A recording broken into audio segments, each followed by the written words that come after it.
में है कि ऐसा कैसे हुआ, या ये हुआ भी कि नहीं हुआ, या होगा भी नहीं, ऐसा कैसा हुआ।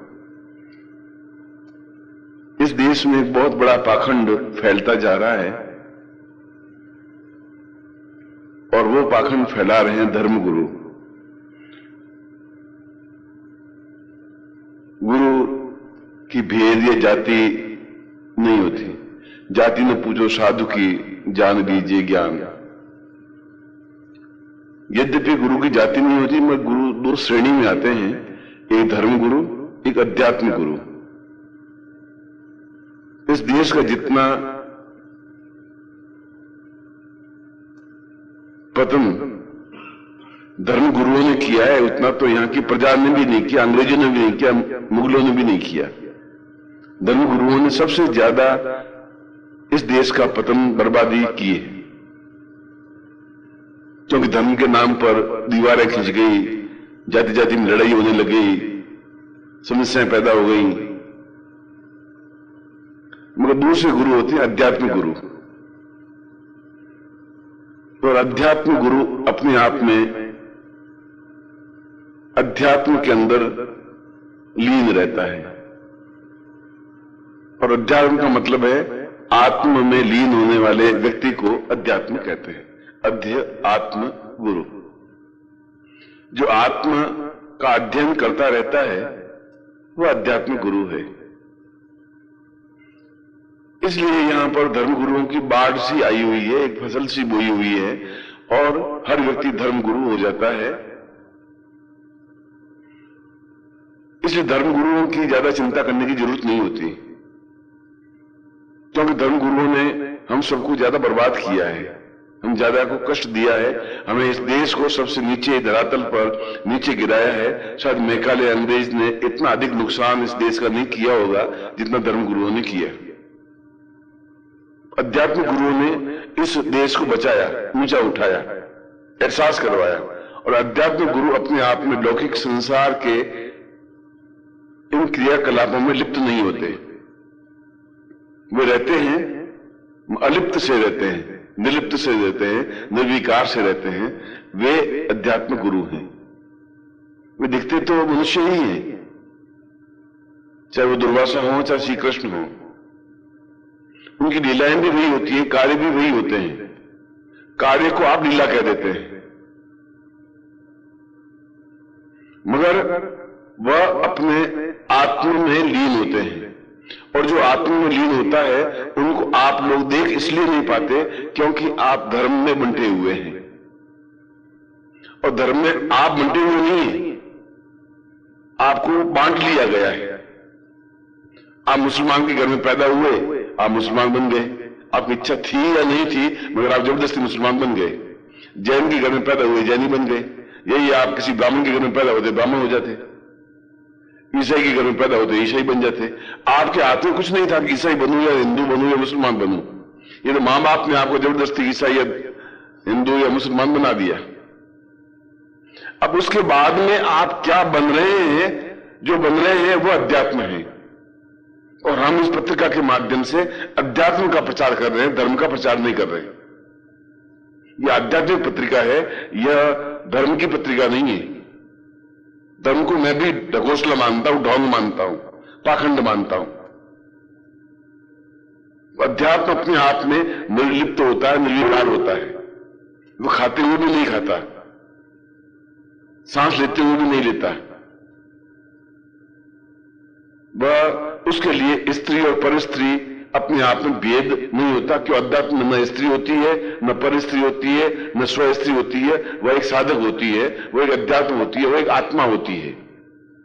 भेद तो बाहर से होता है। बहन और स्त्री में भेद कुछ है ही नहीं। दोनों आंखें, नाक, कान, हाथ, पांव एक जैसे ही होते हैं। डिफरेंस दोनों में कुछ नहीं है। दोनों की उम्र भी 17 साल की है। भेद अध्यात्म में है। अध्यात्म ये कहता है, आत्मा ये कहती है, ये मेरी बहन है, ये मेरी पत्नी है। इस धर्म के नाम पर तो सैकड़ों स्त्रियों का अपहरण किया गया, सैकड़ों बलात्कार किए गए। राजाओं ने रनिवासों में रानी को भर दिया गया जैसे बकरियों को ठूस दिया गया हो। इसलिए अध्यात्म गुरु, अध्यात्म विचारक जो कुछ भी करता है उसको हम धार्मिक व्यक्ति समझ नहीं पाते। हम धर्म का ढंगोसला करते हैं, हम धर्म का ढोंग करते हैं, हम धर्म के नाम पर पाखंड फैला रहे हैं, हम धर्म के नाम पर देश के टुकड़े कर रहे हैं।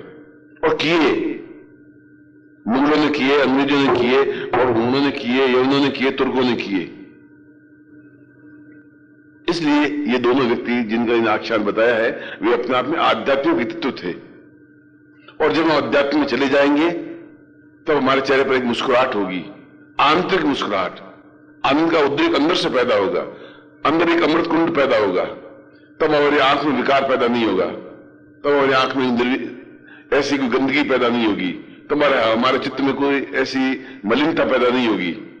तो हम गुरु को दूसरे ढंग से नहीं देख पाएंगे। तब हमारा सिर अपने आप उनके चरणों में झुक जाएगा। तो अपने आप में एहसास हो जाएगा कि हम कितने बौने हैं, ये कितने ऊंचाई पर है। तब हम एहसास कर पाएंगे। धर्म के नाम पर एहसास नहीं कर पाएंगे। धर्म के नाम पर तो मखौल करेंगे, धर्म के नाम पर तो मन में कुछ और होगा, बाहर कुछ और होगा। और जो अंदर कुछ और है, बाहर कुछ और है, उससे निकृष्ट व्यक्तित्व संसार में कुछ है ही नहीं। जो है वो साफ कहनी चाहिए और कहने की हिम्मत होनी चाहिए। ये शुरुआत है अध्यात्म की। आप जैसे हैं वैसे हैं। मुगल हैं तो मुगल हैं, हिंदू हैं तो हिंदू हैं। ये धर्म है और धर्म हमने कोई पैदा नहीं है, हमें स्वीकार नहीं किया है, हम कहीं से उधार लेके नहीं आए। धर्म हमारे ऊपर जबरदस्ती थोप दिया गया है और हम उसके नीचे दबे हुए सिसक रहे हैं, तड़फ रहे हैं, बेचैन हो रहे हैं। आज जो लड़ाइयां झगड़े हो रहे हैं, मंदिरें गिराई जा रही है, मस्जिदें गिराई जा रही है, धर्म के नाम पर गिराई जा रही है, अध्यात्म के नाम पर गिराई जा रहे नहीं है। इसलिए मैं कह रहा हूं उस देश में सबसे बड़ा पाखंड ये है, ये ढोंग है, ये ढकोसला है। और हम मुट्ठी भर लोग इस धर्म को तोड़ करके अध्यात्म को फैला रहे हैं। यह बहुत बड़ा ऐतिहासिक कार्य है। वह कार्य जो दुर्वासा और कृष्ण के समय में हुआ, उस कार्य को हम वापस शुरू कर रहे हैं, वापस चला रहे हैं। यह छोटी सी बात नहीं है, ये बहुत बड़ी घटना है, ऐतिहासिक घटना है, ये पौराणिक घटना है। मगर ये तब हम समझ पाएंगे जब हम अध्यात्म के पथ पर गतिशील होंगे, जब हमारा आत्मा इस बात को एहसास कर सकेगा कि हम अध्यात्म हैं, तब हमारे काम में मन लगेगा। तब हम 10 घंटे का काम 1 घंटे में कर सकेंगे। तब हम चित्त में रहते हुए, शरीर में रहते हुए भी नहीं होंगे। तब हमें इस बात का ज्ञान होगा भी नहीं कि हमारे फटे पुराने कपड़े हैं, अच्छे कपड़े हैं, कि क्या है क्या नहीं है। हम एहसास कर सकेंगे कि हम अपने आप में ऊंचाई पर खड़े हों, ऐसे हों कि लोग हमें देख सकें। यद्यपि हमें समझने के लिए बहुत गहराई की जरूरत होगी, वही देख पाएगा जो अध्यात्म के पथ पर गतिशील होगा। मगर इस बात की हमें चिंता है ही नहीं। सिर्फ इस बात की चिंता नहीं करता कि कितने सियार हुआ करते, इस बात की वो चिंता नहीं करता। वो अपने रास्ते पर गतिशील होता ही रहता है, इसलिए वो शेर कहलाता है। हम इसलिए चिंता नहीं करता कि इतने बगलू एकदम मिलकर के क्या कर लेंगे। इसलिए अध्यात्म में आप क्या खा रहे हैं, कितना खा रहे हैं, और खाने के बाद भी उसका कोई आपके ऊपर दोष लग रहा है या नहीं लग रहा है, वह कुछ एहसास होता ही नहीं। क्यों खाते हुए भी आप नहीं खाते हैं, नहीं खाते हुए भी खाते हैं, मरते हुए भी आप नहीं मरते हैं, नहीं मरते हुए मर जाते हैं। और यही कहा है, वासांसी जीर्णानि यथा विहाय नवानि गृह्णाति नरोपराणि तथा शरीराणि विहाय जीर्णा निन्याति कसरत नवानि देहि। कृष्ण ने साफ कहा है कि हम जो कुछ कर रहे हैं वह अपने आप में केवल दिखावा है। वास्तविकता क्या है वह हम जानते हैं, हमारी आत्मा जानती है, हमारे विचार जानते हैं, हमारा चिंतन जानता है। आप किस चिंतन में हैं, आप कैसे हैं, क्या आप दिखावा करते हैं, वास्तविकता में हैं, इस हिसाब खुद समझ लीजिए हम कहां पर हैं।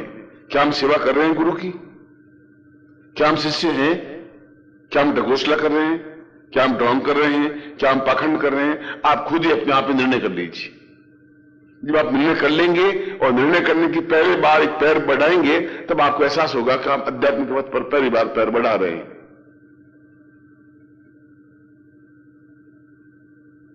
इसलिए उस कृष्ण ने भी कहा कि मैंने किसी पर स्त्री को स्पर्श किया ही नहीं, क्योंकि उसकी नजर में कोई पर स्त्री या स्त्री थी ही नहीं। वो अपने आप में साधिका है, वो अपने आप में साधक है, मैं आपको स्पर्श करूं या किसी स्त्री को स्पर्श करूं या किसी चित्र को स्पर्श करूं, इससे कोई मेरे मन में मलिनता आ ही नहीं सकती। जब चित्त में मलिनता नहीं आती तो बिल्कुल समस्या है ही नहीं। उसके चित्त में मलिनता आ रही है क्योंकि वो धार्मिक व्यक्तित्व है या महिला है, वो सोच रही मैं महिला हूं। मैं तो कह रहा हूं तुम 8 मास की पुतली हो, तुम्हें कुछ अंतर है ही नहीं। तुम्हारे अंदर भी वही चीज है जो उन लोगों के अंदर है। कोई तुम्हारा खून सफेद, इनका खून लाल, ऐसा तो है नहीं। ये उनके मन के भेद है, ये तुम्हारे मन के भेद है। तुम उस चित्र को देख करके मुस्कुराते हो, मैं तो उस चित्र को देख करके भी उतना ही हंसता हूं जितना लिंकन के चित्र को देख करके हंसता हूं या मुस्कुराता हूं या खिलखिलाता हूं। गांधी को देख करके भी उतना ही एहसास होता है जितना कि दन्ना सेठ को देख करके खुश होता हूं या दुखी होता हूं। इसलिए अगर गांधी ने भी किया, जिन्ना ने भी किया, तो धर्म के नाम पर ये सब कुछ कर दिया। ये अध्यात्म के पथ पर होते तो ये देश हिंदुस्तान पाकिस्तान अलग अलग नहीं हो पाते। इसलिए दिन भर हम क्या क्रियाकलाप करते हैं, कैसा करते हैं, कितना करते हैं, किस प्रकार से करते हैं, क्या चित्त में हरदम लो लगी रहती है, क्या गुरु के प्रति मेरी आस्था है, बलवान है, क्या उनके चरणों में हम पूर्ण रूप से समर्पित हैं, क्या उनके बिना एक क्षण भी सांस ले सकते हैं? अगर ले सकते हैं तो फिर तुम आप धर्म शिष्य हो, अध्यात्म शिष्य नहीं हो। और एक क्षण भी नहीं रह सकते तो फिर अध्यात्म शिष्य हो, और आप अध्यात्म शिष्य बने, ऐसे मैं आपको आशीर्वाद देता हूं, ऐसी आपके साथ कल्याण कामना करता हूं।